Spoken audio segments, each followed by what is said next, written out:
The sound of splintering wood, that sickening crack as the last beams tumbled down toward the lake, that's what stays with you. I watched the triumphant smile spread across the overly made-up face of our HOA queen and her posse, applauding. They thought they'd won this battle. What they didn't know was that I was the county land permit director, and I had been quietly documenting every single one of their moves. A position of power usually comes with responsibility, but sometimes you have to use it to teach a bully a lesson. And trust me, when you pick the wrong person to mess with, the consequences can become incredibly interesting. I remember the day I decided to build the cabin. It was 3 years after losing my wife Claire to cancer. I was finally ready to fulfill a promise I'd made to her. One day, Matthew, we'll build that little cabin by the lake where Lily can grow up watching sunsets. As the land permit director for the county for 15 years, I knew exactly how to do everything by the book. I meticulously filed all the proper permits, checked the property lines twice, and ensured every requirement was met. The land was perfect, quiet, beautiful, and technically outside the Whispering Pines Estate's HOA jurisdiction, though I knew that fact wouldn't slow them down. The day we broke ground was special. My 12-year-old daughter, Lily, wore her mom's old gardening hat and shoveled the first dirt. "Mom would love this, Dad," she said. That's when I spotted her, Amber Patterson, the HOA president. She was wearing a knockoff designer jacket and those impractical high-heeled boots. "What exactly do you think you're doing, Matthew?"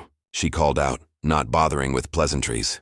Her oversized sunglasses couldn't hide the disapproval. "This is clearly against HOA regulations. Section 23.4 states that all construction must be approved by the board, which, as you know, means me." "Actually, Amber," I replied, holding up my folder of official county paperwork, "this parcel is outside the HOA boundary. I've checked the original survey maps. The very next day, the violation notice was in my mailbox. Cease construction immediately or face $500 daily fines. I tossed it in the recycling. But 3 days later, at an emergency HOA meeting, she described my modest, tasteful cabin as a threat to our community's property values and an eyesore. Her deputy, Brett Wilson, stood beside her, arms crossed. "Rules are rules, Matthew. Just because you work for the county doesn't mean you're above them." My friend Jessica Morgan, a real estate attorney who lived nearby, caught me afterward. "Matthew, I don't like the sound of that. Amber has a reputation for taking things too far." I appreciated her concern, but what could she really do? I had the permits, but then I received the formal litigation threat, signed by Scott Patterson, Amber's husband. This wasn't just micromanagement anymore. This was personal. The war had officially begun. The certified letter sat on my kitchen counter like a loaded gun. Lily saw it. "Dad, is this about our cabin?" I promised her it was fine, reminding her of her mom's mantra. "Don't let the turkeys get you down." I met with Jessica. She confirmed, "This is harassment, plain and simple. Your land extends beyond the HOA boundary. But Matthew, you need to understand something. HOAs have a lot of power even when they're wrong, and Amber seems determined to make an example of you. Because I've never shown fear of her like the others do." That was the subtext. We decided I would continue construction, while Jessica prepared counter-arguments. "Document everything, Matthew. Every conversation, every step." I installed new security cameras. Amber escalated. She began calling the county offices almost daily, reporting non-existent code violations. I saw the toll it took on my supervisor, Max Thompson. During an inspection for another property, I happened to notice that Brett Wilson, Amber's right-hand man, had an unpermitted swimming pool in his backyard. I made a note. I still wanted peace. That Tuesday, I was at an all-day training when Lily called, frantic. "Dad, Mrs. Patterson is here with Mr. Wilson. They're trying to inspect our backyard and the lake area." I immediately excused myself and rushed home, calling Jessica. When I arrived, Amber and her entourage were standing at the edge of my property, peering toward the half-finished cabin foundation. "What do you think you're doing on my property?" I demanded. "Conducting an HOA inspection. It's within our rights. Not without notice, not without my presence, and definitely not on property outside your jurisdiction," I countered. Brett stepped forward, his gym owner physique meant to intimidate. "We've received complaints about your construction." Amber, behind her sunglasses, delivered the low blow. "Your daughter was very rude to us, Matthew. Perhaps you should teach her some respect for authority." That was it. My daughter. My voice was steady but firm. "My daughter knows to be wary of trespassers." Now get off my property before I call the sheriff and file for a restraining order. Jessica's car pulled up just then, reinforcing the threat. Amber gestured to her group. Let's go. We've seen enough. As she retreated, she muttered, This isn't over. Not by a long shot. Later that evening, Lily asked quietly, Is she going to stop us from building Mom's cabin? The vulnerability in her voice nearly broke me. No, I said, holding her close. Nobody is going to stop us from keeping our promise to Mom. Some things are worth fighting for, and this is one of them. At the next HOA meeting, I confronted Amber directly. Stay away from my daughter. Whatever issue you have with me, you keep it with me, she smirked, tapping her pen. Is that a threat, Mr. Miller? It would be a shame if your professional judgment came into question. The threat to my job hung in the air. The next day at work, I discovered someone had accessed my cabin file and altered the setback measurements to make it look like a violation using Max Thompson's login.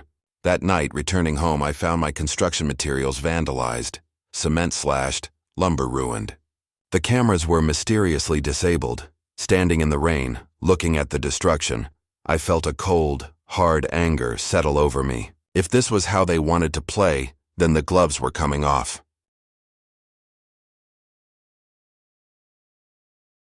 George at the hardware store gave me new military-grade cameras.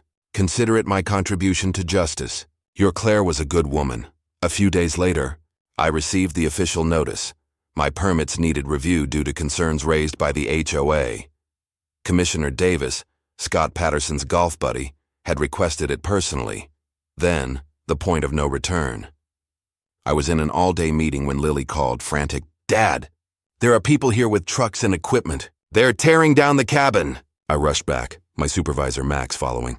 We arrived to find the private demolition crew had already torn down half the structure. Amber stood watching, satisfied. Lily was crying on the porch, Stop this immediately, I shouted. You have no legal authority.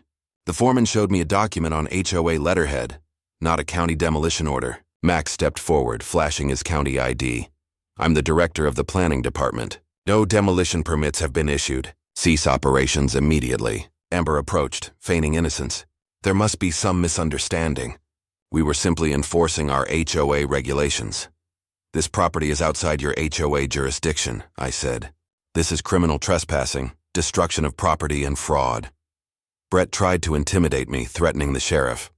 I told him to call. The remaining section of the cabin's frame collapsed with a sickening crack.